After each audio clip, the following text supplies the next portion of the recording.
Tú eres un historiador nato, tienes esa afición por lo pasado, y eso yo siento que más se nace que se hace. Y antes del programa, cuando estuvimos conversando, hablamos de esto, y me llamó mucho la atención y me identifiqué, a tal grado que lo estoy mencionando ahorita en el programa. Claro, claro. ¿Cómo se te da esta cuestión de la afición por lo pasado, que dentro del mundo del diario a diario que llevas tú a cabo en tu vida profesional, posiblemente en la personal, pues por supuesto, el presente es el presente y hay que solucionarlo Claro, hoy? claro. Se te da la cuestión de la historia de lo pasado. Mira, por la parte periodística viene por la familia, desde el bisabuelo, el abuelo, el padre, todo esto. Pero la parte de la historia, curiosamente, no viene por la familia, curiosamente viene por mis profesores. Tuve un par de ellos, cozumeleños, dos hermanos, Beudi y Belio Vivas Valdés. Belio es el cronista de la isla de Cozumel. Fue mi profesor en la isla de Cozumel en la época de la secundaria. También su esposa también me dio clases, la maestra Isabel. Y entre estos hermanos Beudi y Belio, que además todos son con B chica o V, Belio Vivas Valdés, sí, impactaron en mi manera de ver la vida, ¿no? O sea, me encantaba la manera como platicaban la historia, porque no la platicaban como un libro de hechos que había ocurrido hace miles de años o cientos de años, sino me acuerdo que platicaban la historia como si hubiese ocurrido hace ayer o antier, ¿no? Por ahí, la primera vez que escuché esta pasaje de las Termópilas, ¿no? De lo que después vamos a ver de las Termópilas. Exactamente, de lo que vamos a ver en la película 300. Se la escuché a Belio con una vehemencia que me explicaba cómo como el otro, y entonces yo dije, wow, y me encantó. Logró transportarte y hacerte sentir lo que vivieron estos héroes griegos. Así es.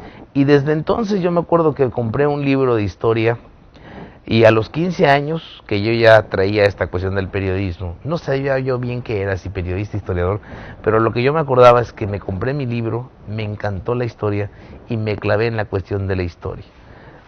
Siempre investigo, de hecho me mando mensajes así como tú lo acabas de comentar. Mis libros y mis apuntes y mis libretas están llenas de mensajes que yo me mandé al futuro. O sea, yo tengo libros en donde me dicen, esto lo estoy escribiendo en tal año y tal, y me estoy mandando mensajes a mí mismo hacia el futuro, ¿no? De hecho, por ejemplo... ¿Tú estás peor que yo? Sí, estoy todavía más impactado. De hecho, por ejemplo, yo guardo mis apuntes de la universidad cuando yo estudié, guardo todos mis apuntes, algo que le quiero mostrar a mis alumnos. Hoy le llamamos carpeta de evidencias. Yo no lo sabía. Yo tengo mi carpeta de evidencias, tengo todos mis apuntes, y de pronto digo, esto lo dijeron en tal año, tal, porque yo sabía que lo iba a leer dentro de 20 o 30 años. Y cuando los leo me da mucha risa, porque siento que me estoy mandando ese mensaje al futuro, ¿no? Y obviamente he dejado de hacerlo, pero a veces lo hago. Escribo en mis libros anotaciones que sé que son anotaciones para entender lo que estaba ocurriendo en ese momento, y que los voy a leer quizás dentro de 20 años o dentro de 30 años, si bien me da, por supuesto, ¿verdad? Y si no, yo también estoy preparando pues ya todos mis apuntes y todo lo que he investigado, para que otros investigadores continúen lo que yo hice, porque sé que no voy a ser eterno y sé que va a haber gente que va a tomar mis escritos para darle continuidad, ¿no? Entonces sí. Qué interesante, pero pues Estoy más grave, ¿verdad?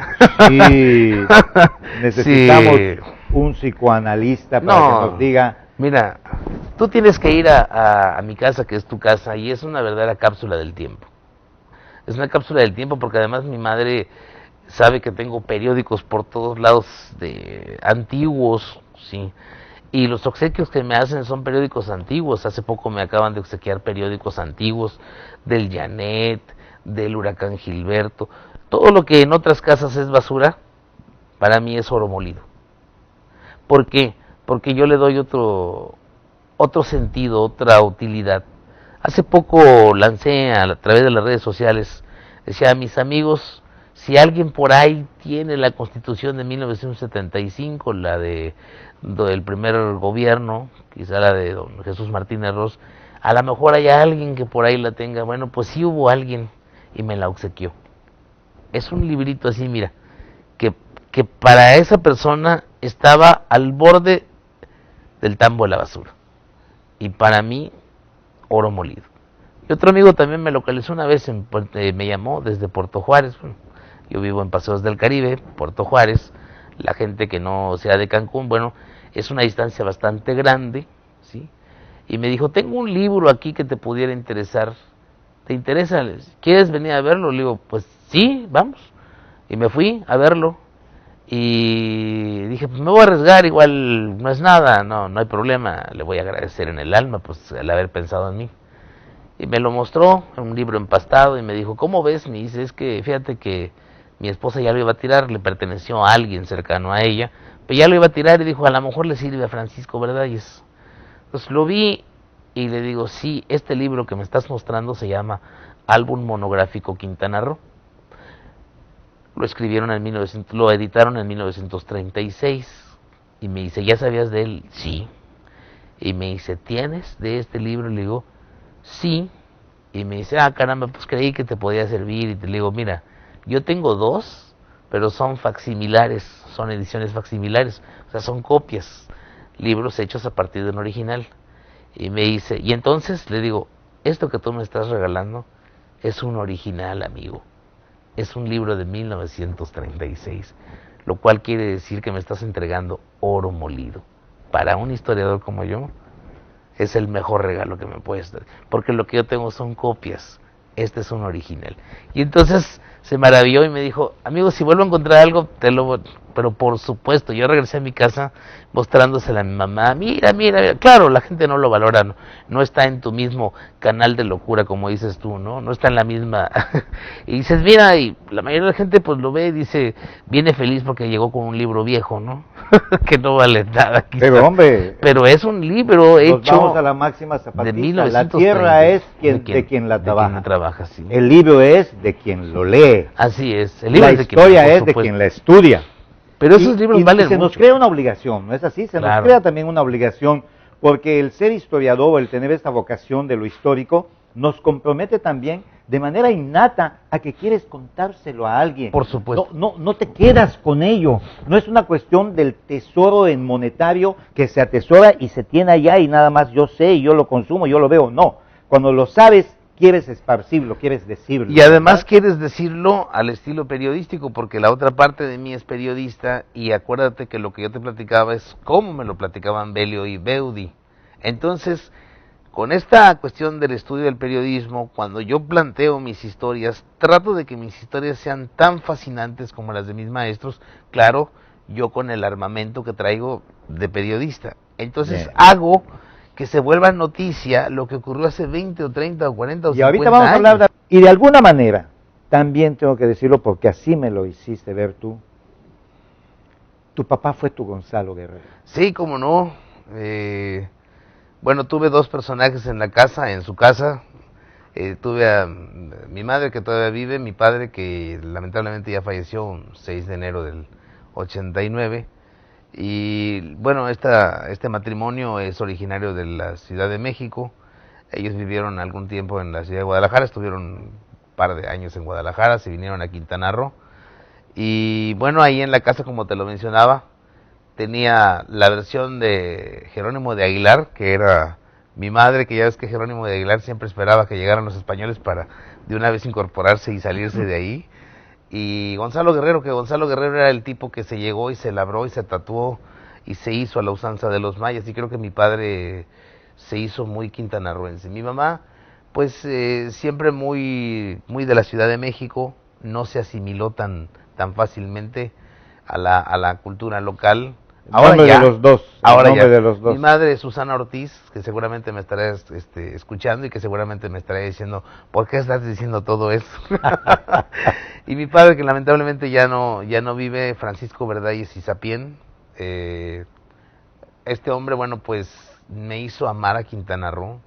Nunca tuve ninguna duda. Él, a pesar de que no nació en Quintana Roo, siempre me dijo, el hombre es de donde se hace, no de donde nace. Y él decía que había nacido en Quintana Roo, él era quintanarroense. Él cuando llegaba a la Ciudad de México, hasta se sentía que se desmayaba y todo esto, ¿no? Se sentía mal. Y era tan local, se volvió tan localista, tan nativista, que cuando había algún robo en Cozumel o alguna cosa así, mi padre, y bueno, y ahí sí pecaba de ser nativista, decía, no, Francisco, me decía, estos que robaron son gente del centro del país, porque los yucatecos, la gente de Yucatán, la gente de aquí es buena, decían. Estos malillas son de fuera. Ese era como medio exagerado, ¿no? Se volvió nativista, se volvió ¿cómo se llama? El jefe, el capitán, el Nacop, ¿no? El Nacón. El Nacón de los, sí, de los mayas, ¿no? Sí, sí. El extremo, el que comandaba, de hecho, el Nacón, la milicia maya. A la que sí, de alguna manera en Chetumal lo conocían porque era amigo de Jesús Martínez Ross y todos ellos, que eran muy nativistas, y tenía ideas muy buenas para esa época del territorio en el que Quintana Roo aspiraba a ser entidad, ¿no? Entonces, Gonzalo Guerrero y Jerónimo Aguilar lo viví en casa, ¿no? Y creo que ganó Gonzalo Guerrero, definitivamente, creo que ganó.